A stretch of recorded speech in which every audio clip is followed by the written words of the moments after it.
हमारे दिन का सबसे महत्वपूर्ण भोजन है। Breakfast is the most important meal of the day.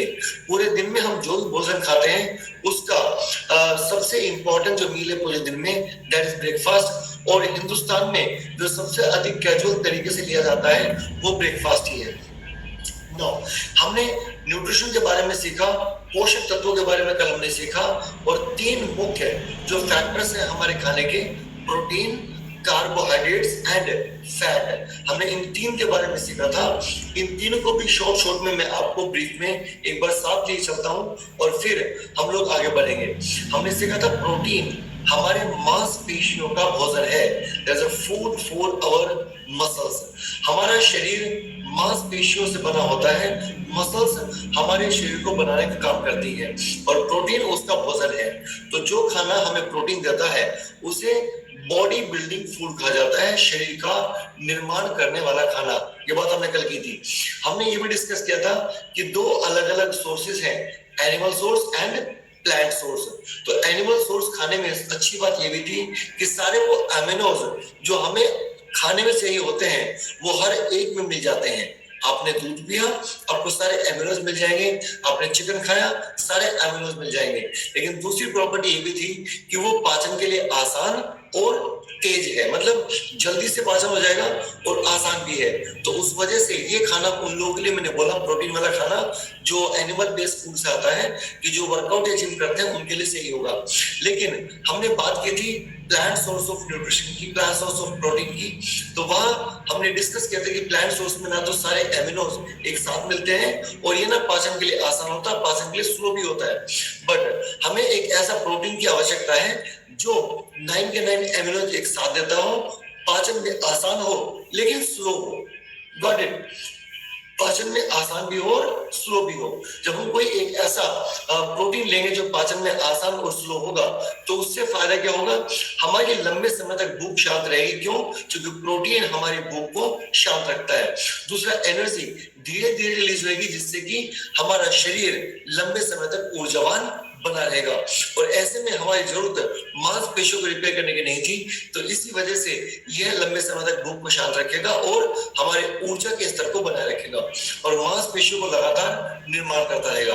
और हमने डिस्कस किया था कि soya is the only source of plant based protein जहां पर सारे एमिनोज एक साथ मिल जाते हैं। इसके साथ साथ आपको मिल जाता है आसान और स्लो डाइजेस्टिव प्रोटीन जो हम सभी के लिए सही होगा। और हमने डिस्कस किया था लास्ट में कि Herbalife nutrition formula 1 shake is the only option on this earth जहां पर आपको हम सोया बेस्ड प्रोटीन आपको देते हैं और easy to make and easy to have, आपको प्रॉपर मात्रा में प्रोटीन आपको मिल जाता है। 3 मील हमारे होते हैं, ब्रेकफास्ट, लंच और डिनर। हमने डिस्कस किया था इन तीनों मीलों में 20-20 ग्राम प्रोटीन हमें कम से कम आवश्यक है।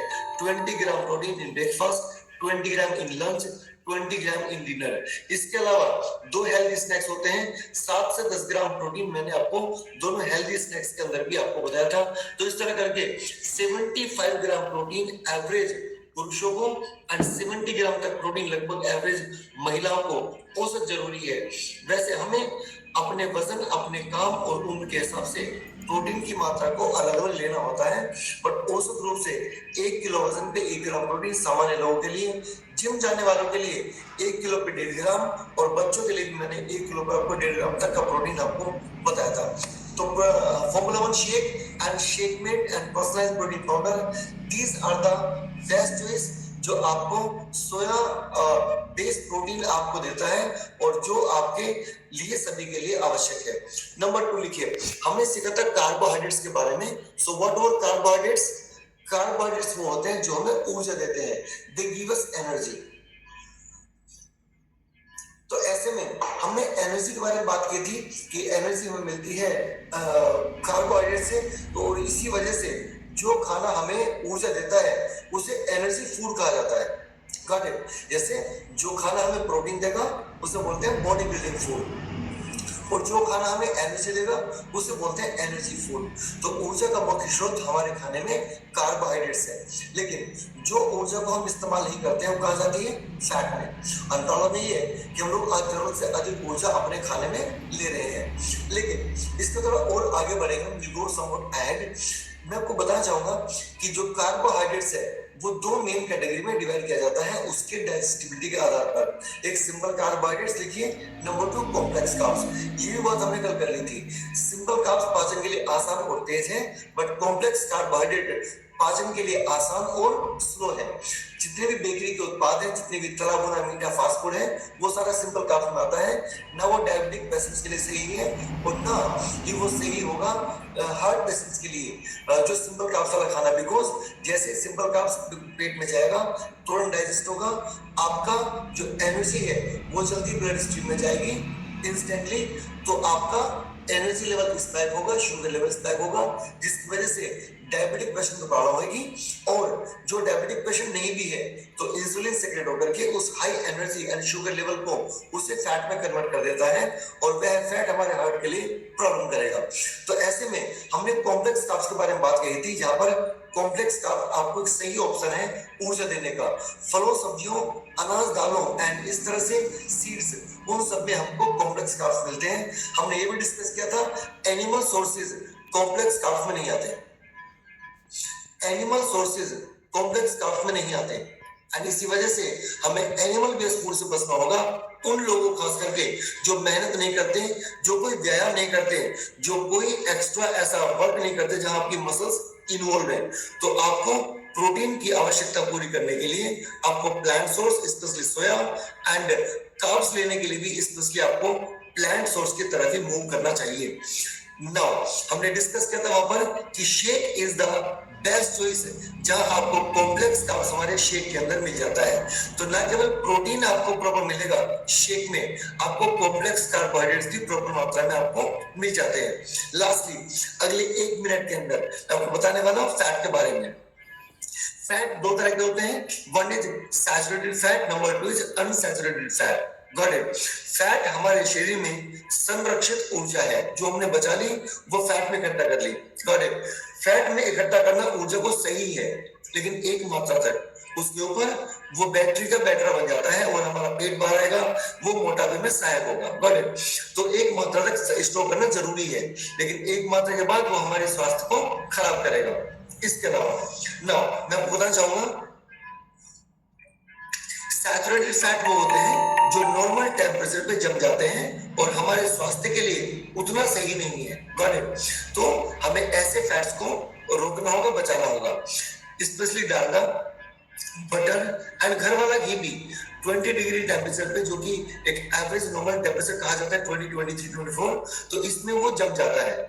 एनिमल सोर्सेज से मिलने वाले जितने भी आपको फैट मिलते हैं, अदर देन मैं बताऊंगा आपको आगे चल के, फिश के अलावा बाकी जितने भी दूसरे एनिमल बेस्ड आपको फूड से फैट मिलेगा वो सैचुरेटेड फैट ही रहेगा।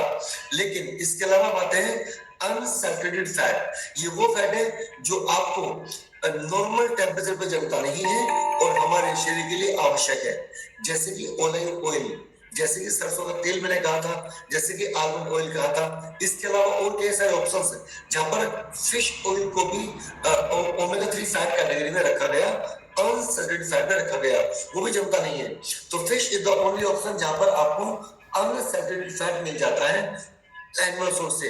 इसके अलावा बाकी जगह पर आपको सैचुरेटेड फैट ही मिलेगा और इसी वजह से हमें एनिमल बेस्ड फूड से बचना चाहिए। सभी लोग फिश नहीं खाते, फिश बहुत कम लोग खाते हैं, अधिकतर लोग चिकन, दूध, ये वो बाकी जो सारी चीजें हैं, तो वो सारा हमारे स्वास्थ्य को नुकसान देगा।